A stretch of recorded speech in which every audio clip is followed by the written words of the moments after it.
Hello and welcome to 5 Year Club video number 352. Just as Christmas Eve was like the worst drop ever, December 26th, Dow soars more than 1,050 points, its biggest point gain in history, recovering from days of losses. That's what volatility is. Up and down. Well, not really. Volatility is just a big movement. It could be down, down, down. It could be up, up, up. It could be up, down, up, down. It is price movement. Stocks on Wednesday climbed back from their epic Christmas Eve plunge as all three indices posted big gains. And we've got a Fortune article on credit card debt. And earlier today, I noted these two articles. This morning, we had... Here's how the stock market has fared after similarly brutal losses in a quarter. And finally, a bear market usually means even steeper losses are ahead. With the first one, the Market Watch article, this was posted by a follower of Mr. Money Mustache, basically saying, like, hang in there. And the final one, I think, is mostly just doom and gloom. Beyond that, I was on just a chat, and I asked whether anybody was using like the CAPE ratio to signal maybe when they should shift their portfolio more to stocks, like heavier in stocks, right? Because the CAPE ratio is an indicator of the value of stocks, roughly speaking, right? So it's a price to earnings ratio. And so when it gets low, you're paying a low price compared to the earnings. Which, you know, the earnings drive future gains. So in theory, it should be a good value. Therefore, when you see that stocks have a low CAPE ratio, kind of relative to their different historical values, you're more confident that they're going to return your money. And so you might shift more of your bond portfolio into stocks for that reason.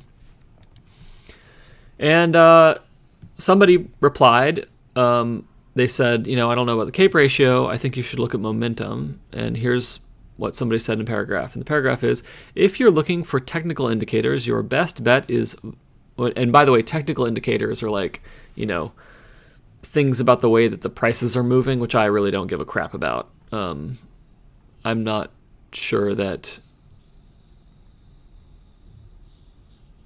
I don't know if a CAPE is considered technical or not.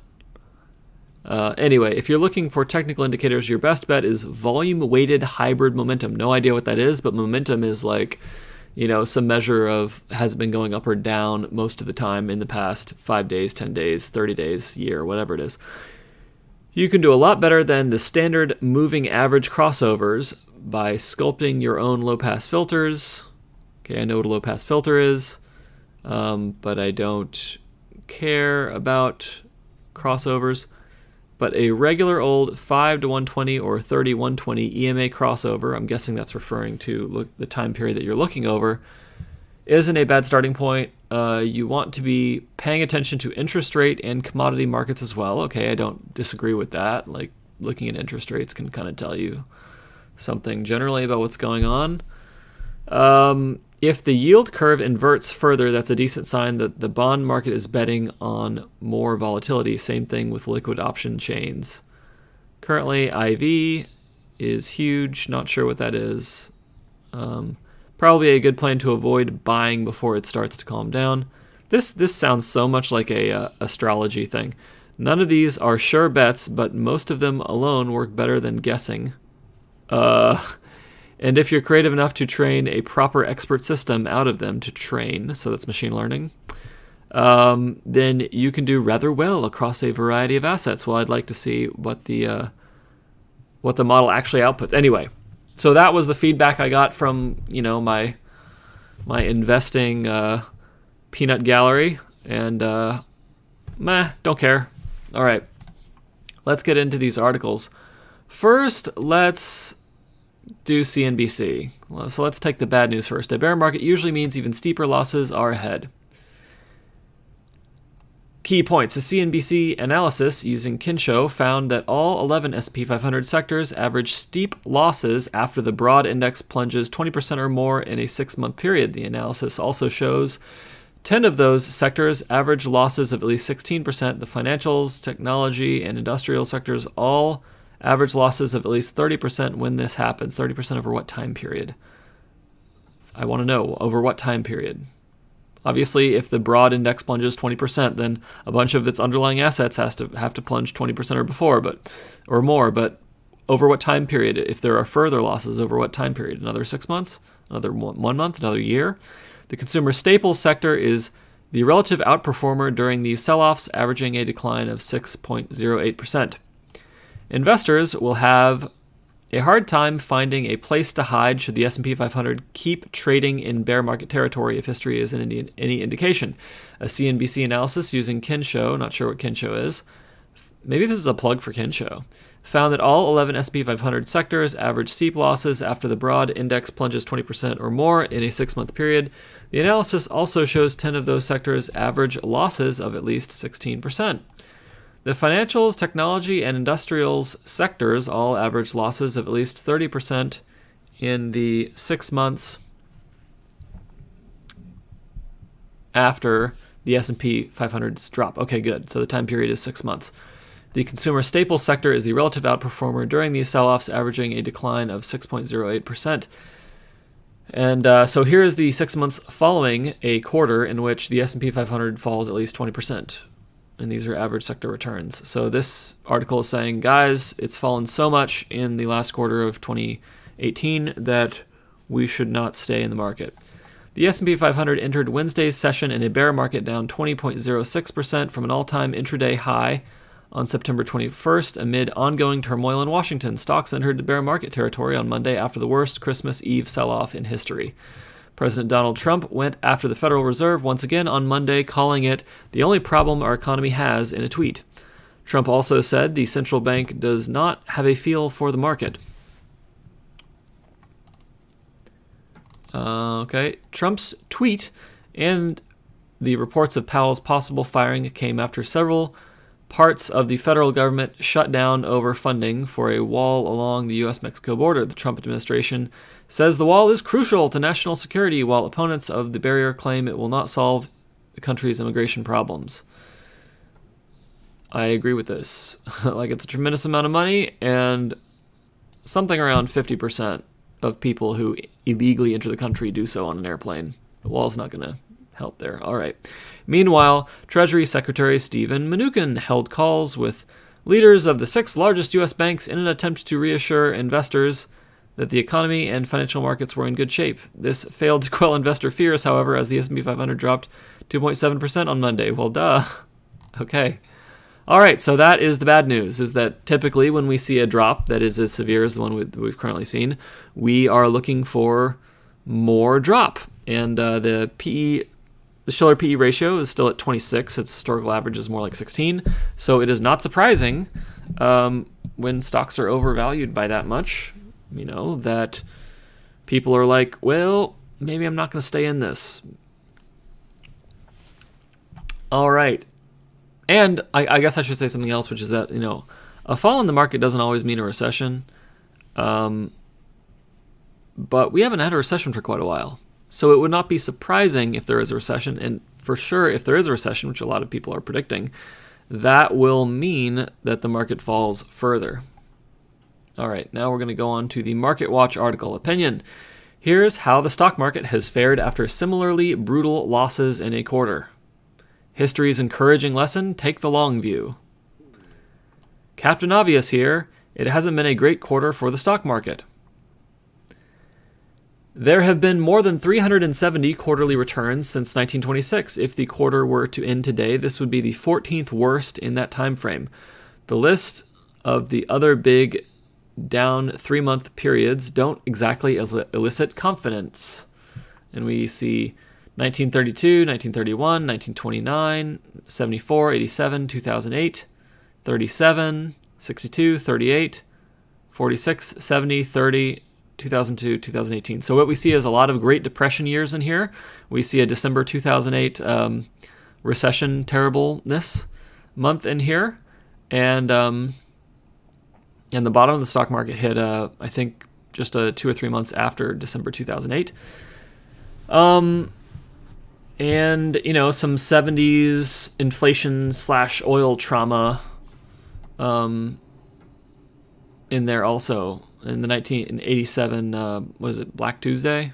Yeah, so not amazing company in this club. Just under half of the worst S&P 500 quarters occurred in the 1930s, only the worst economic and stock market environment in modern history. This list also includes the brutal bear market of the mid-1970s, the Nifty 50 crash, Black Monday, sorry, I got that wrong, the flash crash of 1962, and the tail end of the 2000 to 2002 bear market. Losses of this magnitude in such a short period can become paralyzing when trying to think about what happens next. The past is always easier than the present because we know what happened in the past, but we have no idea what's going to happen in the future. Even if it doesn't offer a perfect roadmap for what's to happen next, I do think the past can provide a range of potential outcomes, even though the future always creates its own path.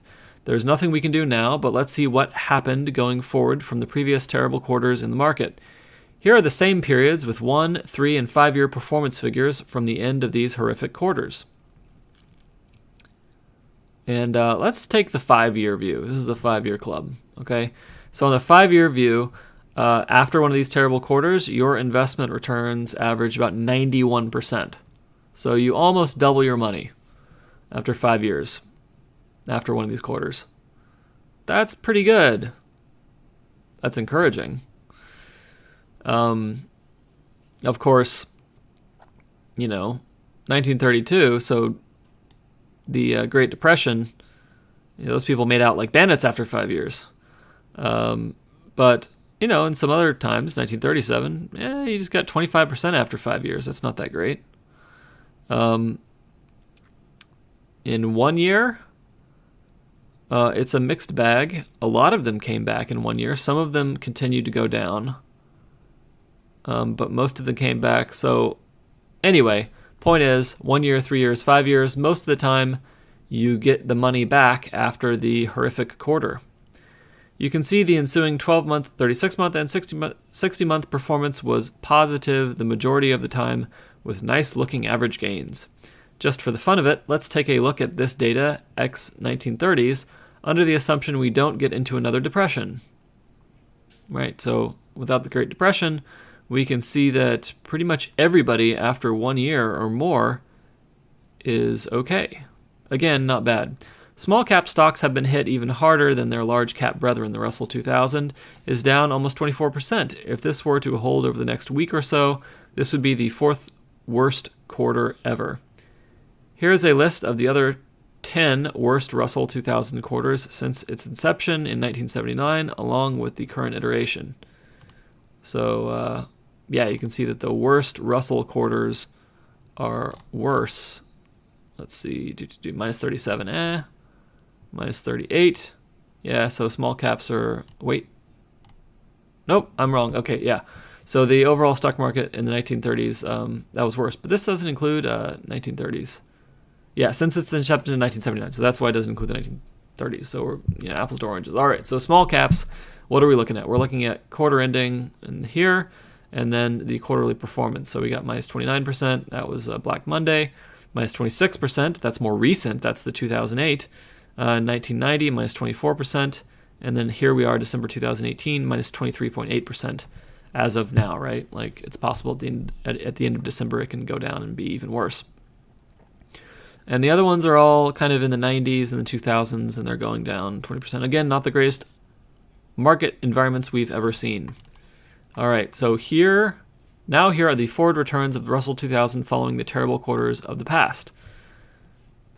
And they are pretty much all positive except for September 2001, with the 5-year actually looking even better, 129%, than the overall market, which was only 98%. So what this is suggesting is it's saying that after one of these really bad quarters, if you want returns, maybe invest in small caps.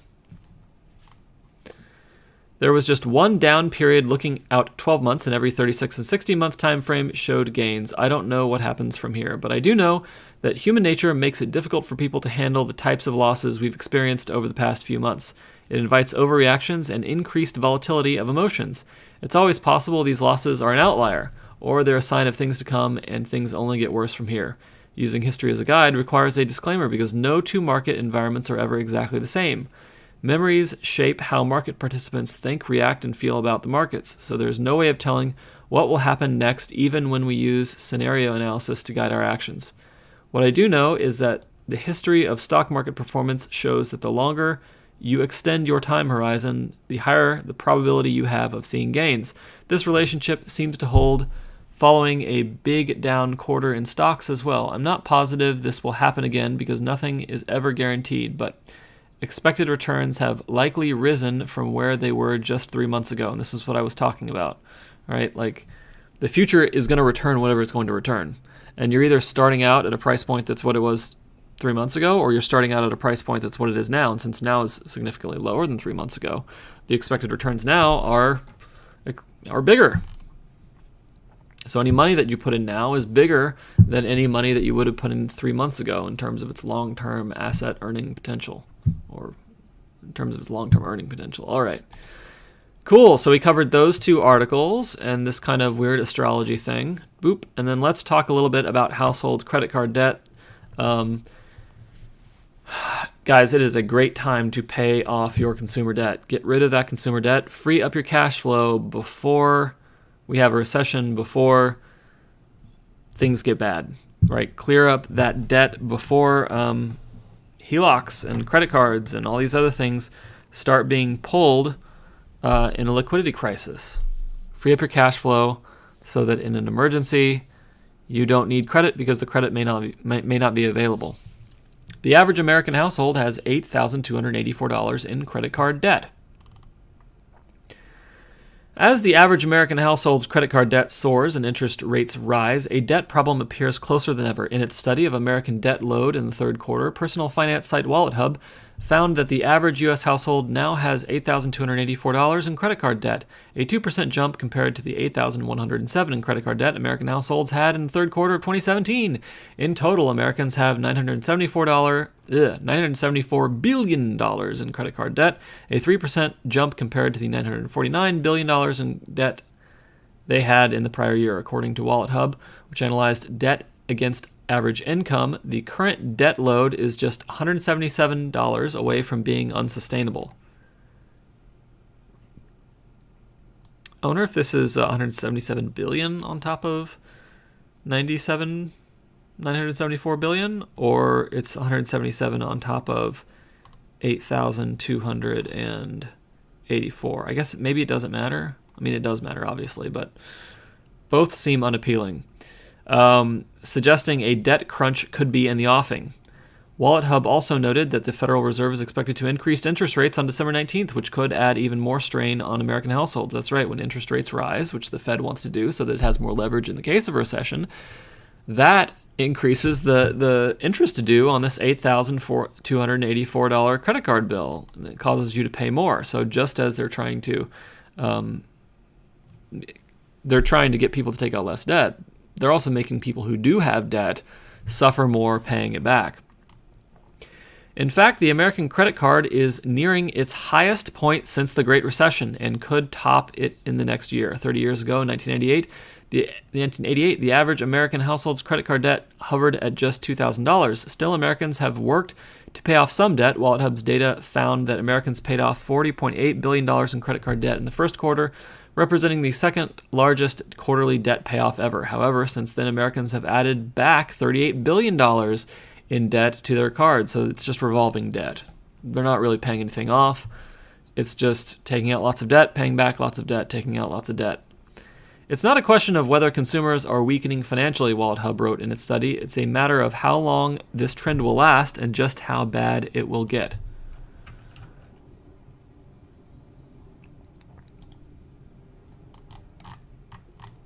And there you have it. That is the condition of things. Do I have any more guidance? No, not really. I'm going to keep my investments kind of where they sit. And that's my plan. Yep. All right.